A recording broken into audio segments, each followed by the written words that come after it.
La défense de la France est sur le fil. La ministre des Armées, Florence Parly, a annulé un déplacement sur la base aérienne de Mont-de-Marsan en raison de délicates négociations budgétaires.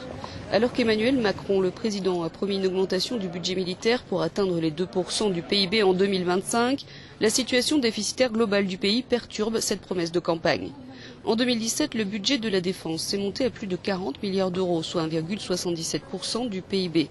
Mais depuis, 2,7 milliards de crédits ont été gelés et le gouvernement a demandé une réduction des dépenses de 850 millions d'euros, déjà votée par le Parlement.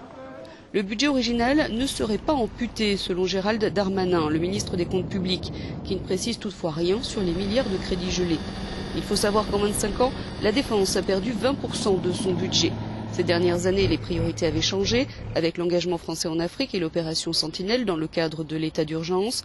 Mais entre rester dans les clous du pacte de stabilité ou donner les moyens aux militaires de défendre la France, comme l'a promis Édouard Philippe, il va falloir arbitrer encore plus clairement. Au total, l'État va économiser 4,5 milliards d'euros en 2017 sur son budget global.